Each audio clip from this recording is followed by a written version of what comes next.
Human Battery. I'm your host, Dr. Stefano Sinicropi. We're joined by Mandi, Dickey, our esteemed nurse practitioner, and we're back in action here on AM 950 radio. Today, we're going to just take some time to dissect an interesting concept, potentially, about how we can think about making the world a happier and healthier place. Now, on this show, and my personal, like everything I'm trying to do personally, everything Mandi's trying to do personal, we're trying to think about different ways to really get the message out and how important it is for people to take care of themselves and be the CEOs of their own health. And the truth is, we have as providers, as evangelists, we'll call ourselves, as people that are out here trying to make a difference, we really have to think about novel ways, because everybody that is listening to this, everybody that's around this, you're all somewhat different, and different things might capture your thoughts or your imaginations on how important it is for you guys to take care of your own health. So what we're going to talk about is something that I go into quite a bit in my upcoming book, Wellness of the Speed of Light. And that is this concept of me and you zones. I know you have no idea what I'm talking about. And I don't think Mandi did, because I just kind of talked to her about it before we started the show. So you guys all know about blue zones, right? We study these blue zones where people live a long time, and they're generally happier and healthier, and they're patches in the Mediterranean and kind of all throughout the world. And, there's some controversy on the blue zones, but generally that's where you're going to find people that have a lot of longevity. But it's very hard to replicate the blue zones, because that's just an entire culture, the way they do things. So that would mean like flipping the entire culture of the United States, and then all of a sudden we become a blue zone. So that's not really going to, it can happen, but let's take baby steps. So this concept of me and you zones means that if we start developing pockets, and this can be like just in your own families, of me and you zones. And what that means is, if you take care of your me, if I take care of me, then I can take care of other people. So just and we're gonna really dive into this. But like, for example, if I come here today and do this radio show and I feel terrible because I haven't been taking care of myself, and it is kind of because I've been eating bad and whatever, and I'm in a bad mood, I'm not going to have energy to do the show. I might be mean to my co-host Mandi, or we just kind of get into it on this radio program today. And then it starts to spiral onwards and outwards from there. So it's so important to think about the self-responsibility. What is our own responsibility to ourselves, but then to our immediate people around us, the society, and so on. What do you think about this concept of me and you zones before we really dive in? I never had thought about it before we got onto this show here today, but it is a really important topic, because even in my own recovery, on days when I was feeling really crummy, I took it out on my family. So it happens all the time to everybody. And I think if we can take more time to really focus on how to get ourselves better, it will have a bigger impact. Yeah, absolutely. And interestingly, what we could talk about on the other side of the break, so many amazing stories of patient successes is when they make a decision that they want to become healthy or recover from a recoverable illness or whatever, because they want to be there for their grandkid, or they want to do something, or they want to write this book that they think is going to whatever it is, but they're making an impact then outside of themselves. So again, it's taking personal responsibility. And a lot of times when people say, hey, you know what, I'm feeling awful and I'm not a good member of my family, I'm not there for them because I'm doing X, Y, and Z, and I'm basically just injuring myself. When they make those things, it can make a massive impact, to family and beyond. We'll talk about that on the other side of the break. Excited really to dive into the me and you zones today. We will see you on the other side of the break. This is Recharging the Human Battery, and we are on AM 950 radio.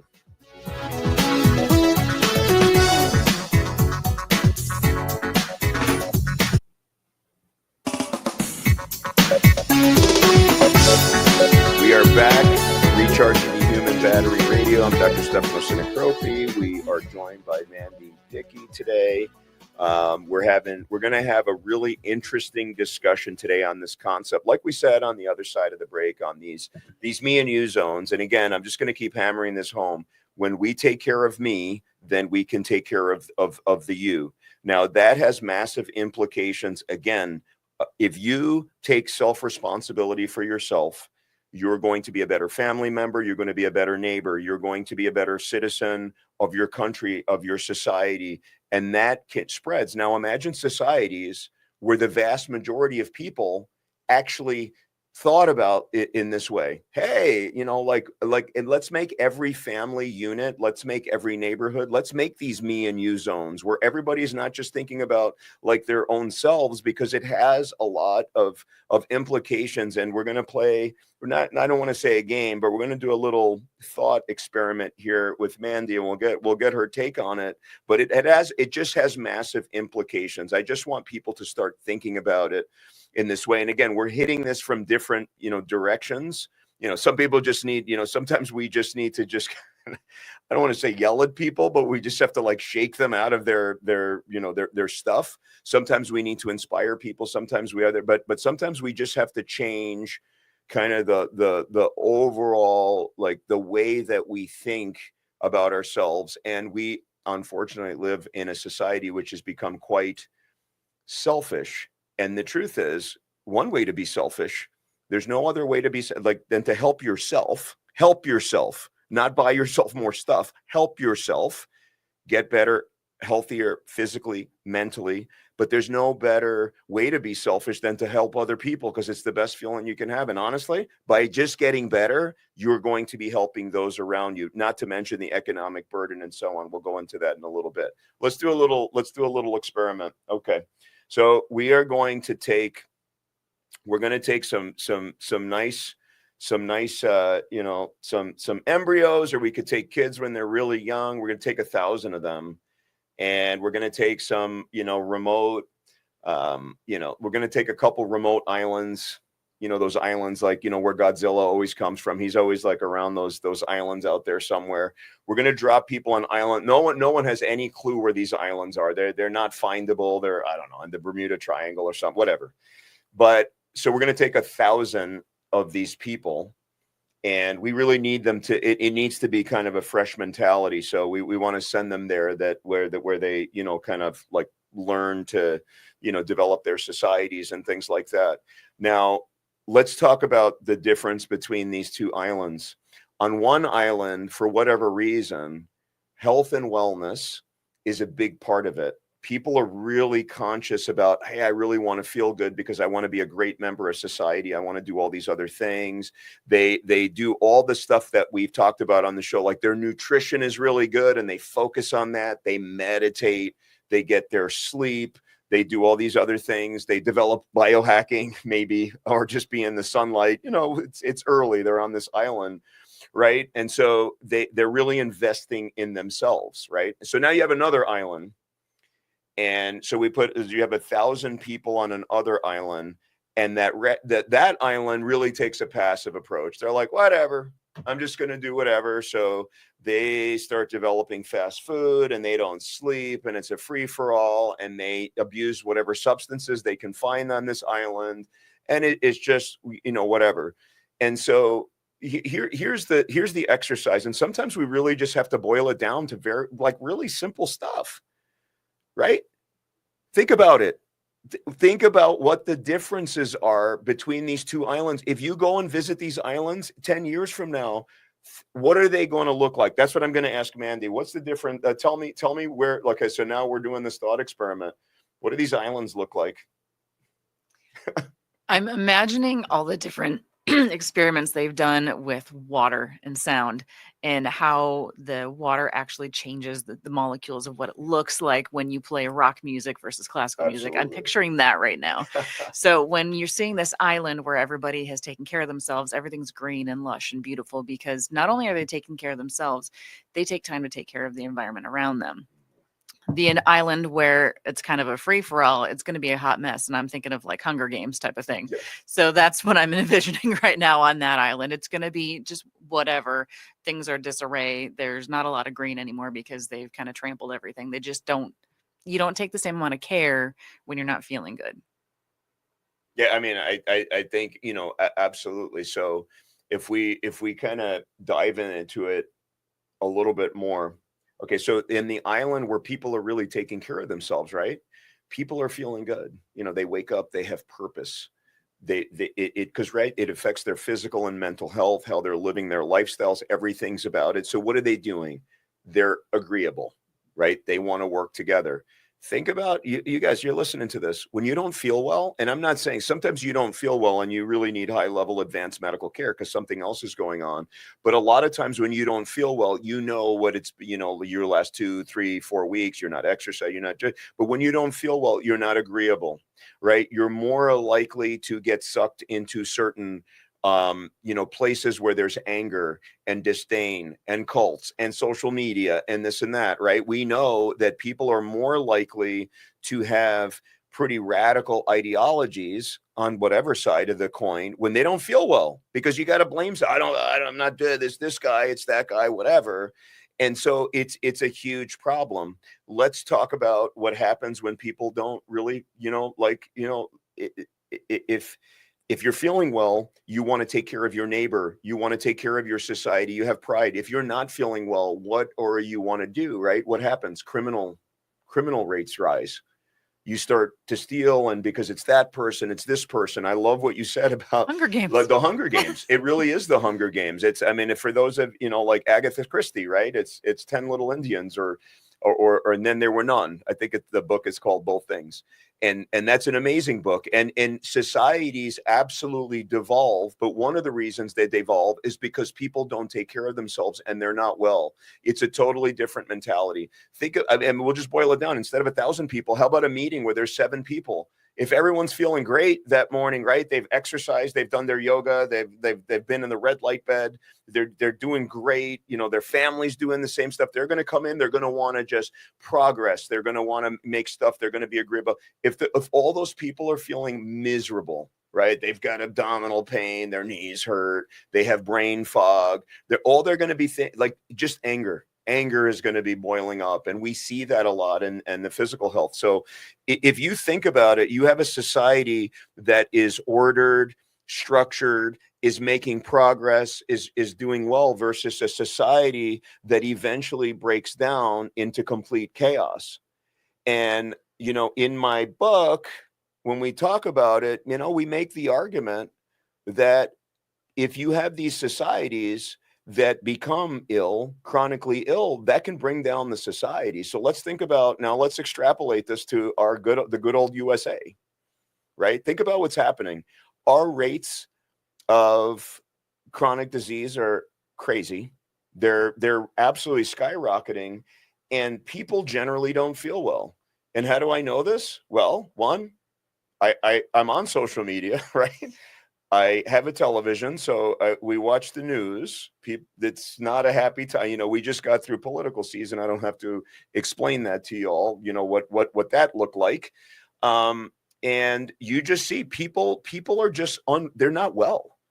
And the more of that, we can only tolerate that much of this. But where is our, both of our real expertise? We literally talk to people all day long. And I will tell you, it is crystal clear to me. This isn't rocket science. I don't need to write a paper on this. I don't need to do anything. This is like, a second grader would be, if they sat with me in rooms where people, are feeling well health-wise and not feeling well, they would come up with the theory, wow, the people that are not feeling well, that's an angry bunch. That's a disgruntled, wow, there's a lot of family dysfunction. There's a lot of divorce there. There's a lot of abuse there. There's a lot of problems with the church. There's a lot of substance abuse. There's a lot of other things. And so we really need to connect how we're taking care of ourselves with the end product. And again, I'm trying to hit you guys from different directions, because it's something that it absolutely has to change. We'll talk about the economic burden in a little bit, because we'll just continue to do these thought experiments. Don't you think that we are going down such a slippery slope right now? I mean, we are spending a lot of money. We'll get into that in a second, again, for the 20th time on the show. But don't you think if we have a society, especially we're such a wealthy society here. I mean, we're building, we're doing all kinds of great things, but yet we're getting sicker and sicker. It is a recipe for chaos. What do you think? Tell us what's your opinion about the U.S. and what's happening and like what we're seeing. Again, it's a slow train wreck. It's not like we wake up, oh my God, it's chaos. Everyone's burning down every building and doing all this stuff. But it is a slowly, progressive thing where the more and more we're seeing patients, the more a bigger percentage of and I'm not talking about spine pain or the stuff they're coming in to see me. I'm talking about just chronic disease and unwellness and brain fog and all kinds of stuff. It's more and more of the percentage of people that we see on a daily basis. What happens on a large scale when we don't get control over this? Well, for one, our health system gets overrun because people are constantly coming in with complaints of X, Y, or Z, and the ERs are getting full of patients that don't have time to get into primary care, or they can't get there because, again, there's too many people. So the wait list gets so huge, people just can't get in to get seen. And when you're dealing with that all the time, that makes you crabby because you can't get to where you need to get. You can't get the healthcare that you need to get. And we see all of these dystopian movies come out, Hunger Games, Divergent series. All of those things kind of show what could happen when the society deteriorates. And the more things that happen, the more I think that we're actually heading those directions. We've talked about the movie WALL-E on here before. Again, we're headed that way if we don't make some major changes, and we can all do it one step at a time. And that's where shows like ours come into play, where we can share that information that can help you try to make a little glitch in that future system. What are we doing that we can stop that from happening? Yeah, and again, listen, we're not trying to be super alarmist. And I can just tell you, if you look around, there's all these doomsday and naysayers and things like that. And the big one that's always used is the fall of Rome. And so that is somewhat, again, just tying in even a different concept than what we're talking about. But it's going to all go back to the me and you zones and just like really taking care of ourselves. But the truth is, our societies have, we've advanced dramatically. We've done stuff. We've gotten, let's just be honest. I mean, it's a term, again, I'm not trying to be derogatory, but we've gotten kind of like rich and fat and complacent. And that's what we're doing. And so now the things that we've invented, all this food science and all this other stuff, and the takeover of our brains by corporate America, with all these things that we've developed in our societies. I mean, we've made them up, right? If you go 200 years ago and you say processed foods, people are like, what's that? It's like, right, it's a thing. We just kind of create all these things.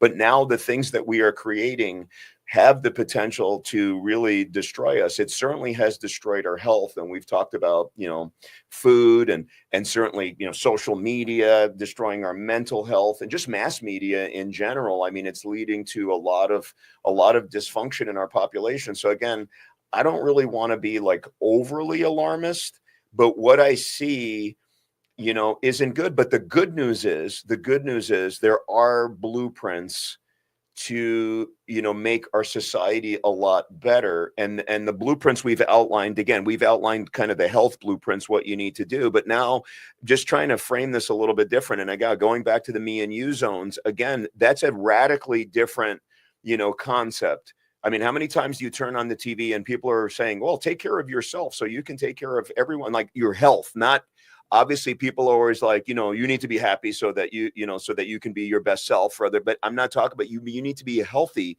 because generally your health, right, which is your wealth. I don't want to overuse these terms, but if you're not healthy, that leads to unhappiness or just discontentment or dis-ease, right? You're not at ease with yourself when you're not well.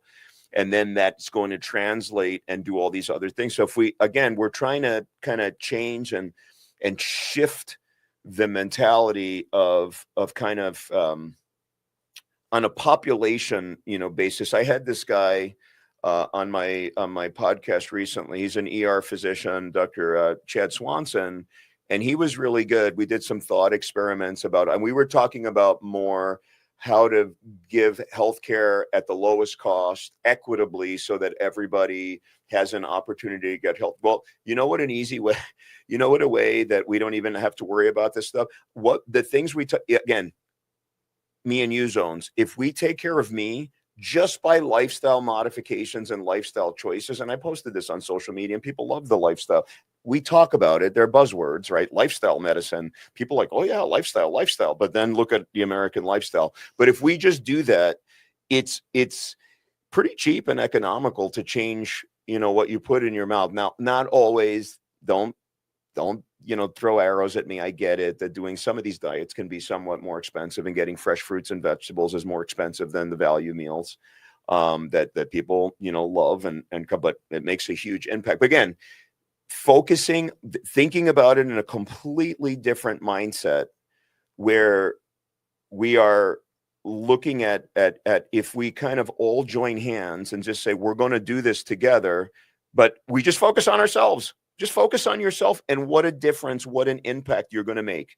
Now, let's broaden this out a little bit. We talk about like the economic burden, and Mandi just brought this up with the ERs and how they're flooded and whatever. Actually, a friend of mine was just in the ER for like 7 hours, had like severe food poisoning, ended up actually just getting admitted to the hospital a couple days ago. Is fine.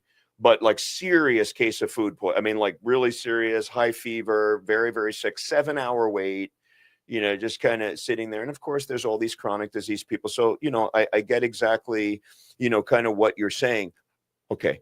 Food poisoning, that's a whole different thing. People are going to have food poisoning and they need acute care. That's different. But the chronic care, now picture emergency room of people coming in for everything. Their diabetes is out of control. Their hypertension is out of control. They have, how many people go to the emergency room for really severe abdominal complaints, which are just like irritable bowel syndrome, which is, which are all these chronic diseases. You see the commercials on TV. Hopefully they're gone soon, but you see the commercials on TV, right? IBS-C, constipation medication, over the counter, the number one, medication. Those billions and billions and billions of dollars, people just don't feel well. So now we're overwhelming the system. Again, let's throw out numbers. $4.4 trillion, mostly of sick care in our country. We spend per capita more than any developed country in the world. Everything is getting worse. Again, I'm not a doomsday. Do we have way more classes of drugs? Sure. Do we have a ridiculously, we've invented like a ridiculous amount of procedures over the last 30 years. Okay. More than literally those of us that go to these conferences, we can't even keep up at this point. Like the level of innovation is great, but there's a problem. The people are getting sicker. So again, and again, when I had this Chad Swanson on, he was great. And he's like, and we were just kind of like, it was like a preaching to the choir kind of a podcast. Isn't the end goal of the healthcare system to get healthier? Our healthcare system, we're getting less healthy, and we cannot. And again, I for those of you that listen to the show regularly, we're just going to keep repeating these numbers. By 2030, our healthcare expenditure $7 trillion, $7 trillion, mostly of sick care. Okay, it's a, and I'm going to ask Mandi, about her thoughts again on the crippling financial burden. So on a micro scale, when you guys don't take care of yourselves, and again, some of you are going to have diseases that are no fault of I'm not saying that, but remember, most chronic disease is because of our own fault in some way, or because of the fault of society, because we've been but they are preventable. But on a micro scale, if we take care of ourselves, think about how we can chip away at that $4.4 trillion, right, of mostly sick care. And guess where those dollars then can go? To more preventative care and more education, right? So if we can decrease the burden of this scourge of really sick people, and you can do something about it, you can impact your world. You can impact your family's world by showing them how to get healthy. Then if we chip away at it, then the resources open up, both by the providers that are bogged down by seeing all these sick people, but the money then opens up and we can then siphon money where it really needs to be in integrative health, preventative health, and really educating the population. So those of you that have become educated on being the CEOs of your own health here are really helping to free up money. And so then other people that maybe need to be kind of woken up out of their stupor and take the red pill, we can spend more dollars waking them up. And you can just see it is like it really, that's how the dominoes fall. Right now, the dominoes are falling in the other way. They're falling to the demise of Rome. All right, we need to flip this around. What say you on the crippling burden on our everything's being stressed to a point where it's and whatever, and people can just take personal responsibility and make a massive impact, but we don't think about it that way. We don't. And a lot of times we think of what's my insurance going to cover? And people will go to the emergency room because it's covered versus if they have to make an appointment with their primary, they have to pay a copay, they have to pay whatever other bills that are going to come from it. But a lot of times that ER visit is covered. So people use that because they can get the care that they need for the cheapest amount. They don't think about who's paying the bill at the end of the day.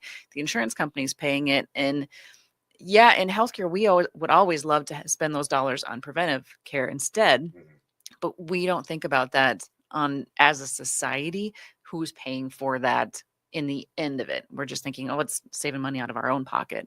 But funny you mentioned the ER doctor that you had on your podcast, because I also had one on my podcast recently, and he had been an ER doctor for 20 some years, and all he saw was chronic patients that were coming in, and he thought, most of this is preventable care.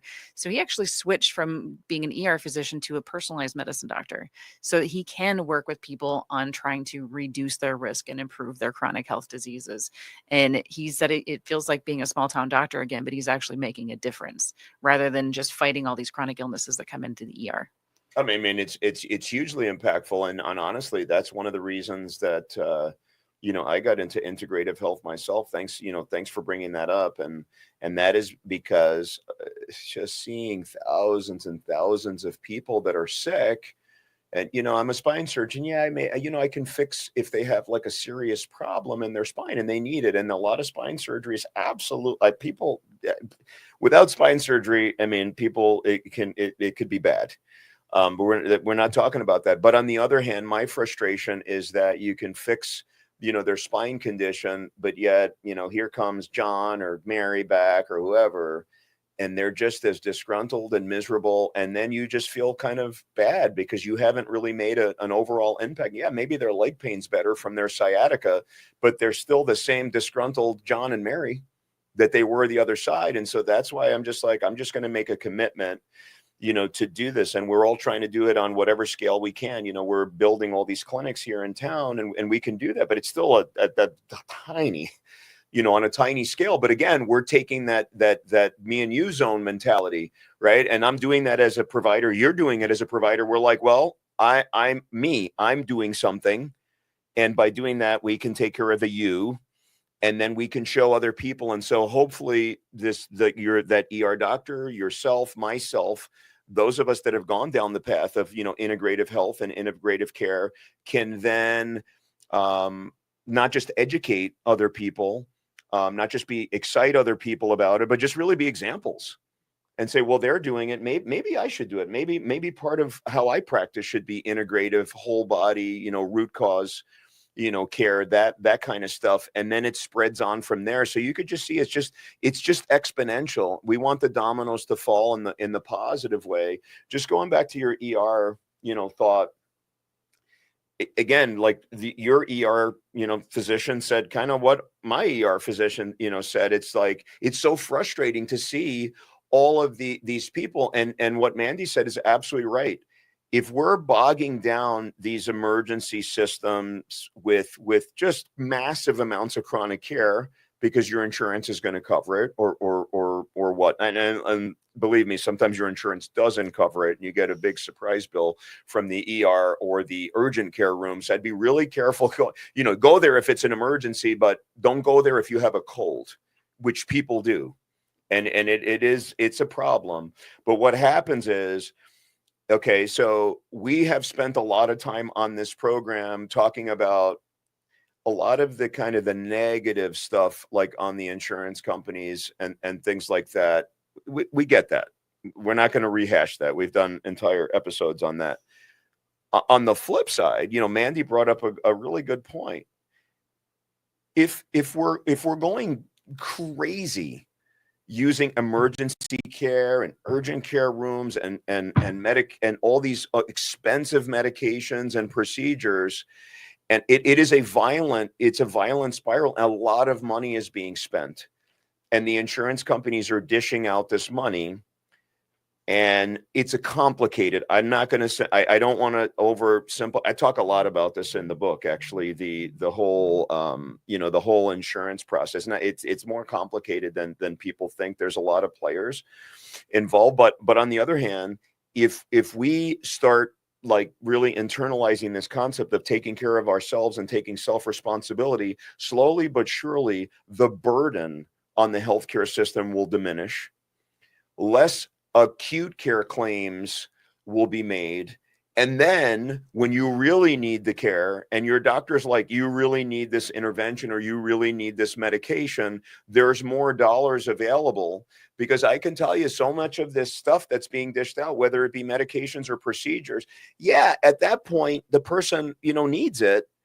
Or may need it to save their life or do whatever. But if the appropriate steps had been, they wouldn't need that. And then they wouldn't spend that $500,000 of their ICU stay and all this stuff and have stents in and need to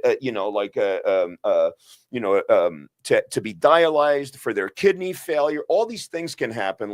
And I'm just giving like an example, like of an episode of a massive, heart attack where you have all this other stuff. A lot of this stuff is preventable. That one episode of care is a massive drain to the system. We could have done something personally about it, whether you've experienced something like that or whatever. Not always. People have heart attacks and they're trying to live to 150 and are perfect. They still have a heart attack. But the vast majority of the stuff happens to people that have had lifestyle issues and their lipoproteins are off or cholesterol, all this stuff. Complicated. But anyway, think about just a few episodes of care. So if I just think about an ICU, a typical ICU that has 15 beds, the hundreds of each one of those hospital stays is hundreds of thousands of dollars, sometimes goes into the seven figures because they're there for literally for a long, long time. Then they need step down, they need rehab, they need all this other stuff. That stuff, now add that up towards the amount of hospitals that are in your city and then that are in your, state, that are in the country. And it's bizarre. It's crazy the amount of money that we spend on the sick care. Think about if we take personal responsibility, and even if 10% of those episodes were reduced, do you know how much more money that would free up to do positive things? Now, I know what you guys are thinking. Well, the insurance companies will just keep it for themselves and they're not going to, maybe, but at least they have an opportunity, to save and say, and I've just jumped up and down about the fact that it doesn't, the way our system is right now, that's why it's a vicious cycle, because the more we spend on all this stuff, literally we know how to prevent it, but we don't have money to spend on preventative medicine. So then the people get sicker and then they're more sick and then they spend more money and then there's less money to spend on preventative care and so on and so forth. That's the vicious cycle as opposed to the virtuous cycle. What are your overall thoughts? I know I'm going on my big venting, frustration on what's going on, but we got to, we it's not sustainable. No. And we need like the me and you zones to get going to change, to make a change. Yep. So I have a couple of thoughts on that. So first one is along the lines of the insurance company. A lot of us don't think about the fact that they do provide you with 1 or 2 wellness visits per year and those wellness labs that go along with it. So you get that included in your insurance. And most people don't take advantage of that. So you're not going in on your regular checkups to get those normal things checked out. It's kind of like when you take your car in. If you have your car in for regular maintenance and you're doing all that regular maintenance, you're less likely to have something big, catastrophic happen with your car. The same thing with your body. If you're going in for your regular maintenance, you're less likely to have something catastrophic happen. Not to say that it doesn't. I know many patients that have gone in for their annual wellness check, and then the next day they have a stroke or a heart attack, because those things you can't always tell that that's going to Right happen. at the moment, right. But that said, if you go in for that wellness stuff, typically you're not going to have those big things happen. Along that same lines is like when you go on an airplane and you go travel somewhere and they go through that whole little spiel at the beginning, they talk about the oxygen masks that come down. You have to take that oxygen mask and put it on yourself before you can put it on anybody else. Why? Because if you run out of oxygen and you pass out, you can't get it on anybody else. But if you have it on yourself, you can help other people, and you want to help other people because you want them to feel better too. So that just kind of encompasses this whole conversation that we've just been having. No, 100. That was, I love the, please place your oxygen mask on first, before you help others, because the reason that I laugh when you said that, it reminds me of a George Carlin skit when he does this whole thing about getting on the airplane and the whole thing. But one of the things he says is he's like, he's like, please remember to put your oxygen mask on first before you help others. And he says, I did not need to be told that. So it's funny because he says it, the crowd laughs, and it is funny because but people don't do that. That, like, you've got to take care of yourselves first, and it really will balloon out, to society. And it's funny. It's the same as everything else. Like, people say, listen, we didn't even get into the whole environmental impact, because again, there's nothing, listen, our oceans are polluted and all this, but the truth is that the way that we live our lifestyles, we are really, we're consumerism. We're having junk food and all this other stuff. We're really not treating the earth, the earth well. We're doing all kinds of other stuff. I'm not talking about like this stuff like global warming. I'm just talking about the pure fact that our oceans and not just the oceans. Look at our major cities. Some of them, it looks like they look like dumpsters, because of all the garbage everywhere. Where does that happen? Our consumerism, and we're eating all this whatever, and it's not good for our health. So we didn't even get, into the whole piece. If you go back to that island, right, with 1,000 people on it, you're going to have one island where everybody's taking care of it. I'm sure everything's pristine. Everyone's feeling well. It's probably like an agrarian society, right? They're growing their beets and their turnips and all this other, whatever they find on that island, and they're healthy. That other place, I'm sure they figured out a way to make junk food, right? They probably, they got the Doritos going and all kinds of stuff. Coca-Cola, it's gonna, they're gonna make Coca-Cola, on that island. Basically what they're going to do they're just going to do whatever. They're going to find all the drugs, any whatever is going to make them sicker. They're going to find it. That island's going to look like a dump. And that's Wall-E, right? What is Wall-E at the beginning? The whole earth is just a big dump, and they had to leave it. And now they're on this, this ship, because that's the only place they can be, because we basically ruin the planet. Now, again, I don't want to get into a big political discourse on this stuff, because number one, it's not a political thing. I mean, we're folks, we're junking it up. I mean, there's just garbage everywhere. Do you ever see, like, and again, we're getting up on the break. Do you ever see some of these nations, like the smaller nations, like in Southeast Asia? Oh my God, what some of their literally junk washing. I mean, these people, like, they're walking in like literally rivers of junk, Coke cans and just junk. What are we doing? Right? And that all comes out from people, like, just looking for, like, just more dopamine hits, because they need more junk in their I'm sorry, I'm going off on a rant, but it all does come from us not taking personal responsibility for our health, for our for our neighborhoods, for our environment, really for everything around us.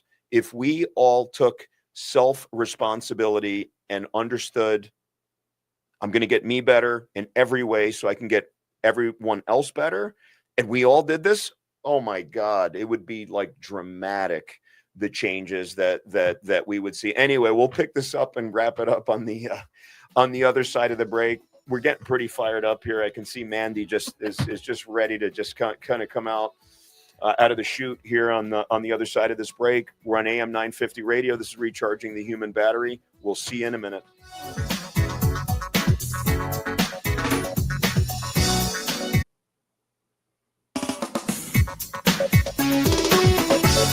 Welcome back from the break here on AM 950 Radio on Recharging the Human Battery. Dr. Sinicropi and myself, Mandi, Dickey, finishing it up here today. We've had a really good conversation. I always love sitting on the other side of this table and watching Dr. Sinicropi get so fired up because he gets so super passionate, and he gets me fired up because of it. So as we're going along, some other thoughts that came up to me and what we're talking about over the break is how we don't often think about how our decisions make an impact. It's whether it's with voting or with our health or with anything in society. We don't often think about what our impact is. It's just little old me. And it makes me think of that childhood book, The Princess and the Pea. And so the princess is laying on all of these mattresses, right? So she's trying to get comfortable, and she's laying on all these mattresses and still cannot get comfortable because there's this one little pea under one of these layers of mattresses. That's our impact. That one little pea. We don't think we can make a big impact, but we are that pea on that stack of mattresses where people can't get comfortable because of a choice that we've made. And we don't often think of it that way, but we have so much power in those one little decisions that we make that does have that ripple effect onto everyone else. In my recovery from my TBI, as I was getting crabby and taking it out on my family, my kids were getting crabby. My husband was getting crabby. The whole household was much more unhappy on specific days. And as I realized that, I started making changes, and I got mental health involved. I started getting back into my exercise and really focusing on my nutrition and getting myself healthier. As a provider, I've always educated my patients that anything that I tell you, I'm telling you because I've done it myself. I walk the walk, I talk the talk. So if I'm telling you to be healthier, it's because I've done it as well. I wouldn't tell you to do anything that I haven't done myself. And those little decisions that we make that big ripple effect onto everybody else, to our homes, to our neighborhoods, to our society as a whole. And when we make those decisions, it has huge implications that could lead us one of two ways. We could head down that dystopian pathway, or we could head toward the greener pastures where we see that things are lush and green and we can take care of everything because we feel better. And I don't know any other better way to explain it other than that. It's just I mean the Princess and the Pea. That's that's great. I mean I've never heard that before. And how you can make that's fabulous. If you think about it, like your own story, how many stories of patients do we hear, like people's physical and mental? I mean, the mental health things would make more sense to people, but people's physical health, how many relationships has chronic disease ruined, right? Because if you think about a family, I mean, if you think about and again, right, when you think about marriage, it's like, you're supposed to be in there no matter what happens, but that's not what happens. And so if one person, is not taking care of them, again, some people are going to get diseases, some people are going to be in accidents, whatever. You can't, that's through no fault of their own. But if it's lifestyle choice, if one person it becomes really ill because of their own thing, and then the other person has a different mentality, or the other person's sick too, that's not going to make for, great relationships. And that's very problematic. And I've seen it over and over again. Now spread that through all of society, right? So you can have harmonious relationships, positive ways of, approaching each other, or very negative things with a lot of conflict and crime and people needing to be, in places where they don't want to be, like hospitals and psychiatric wards and all these other places. And again, a lot of those things are great for emergency care, for things that are out of our hands, but so much of this is in our hands. And I love the way you closed it up about just the personal responsibility, being that P, and making a difference in society. So hopefully you guys have really enjoyed this episode. I know we have.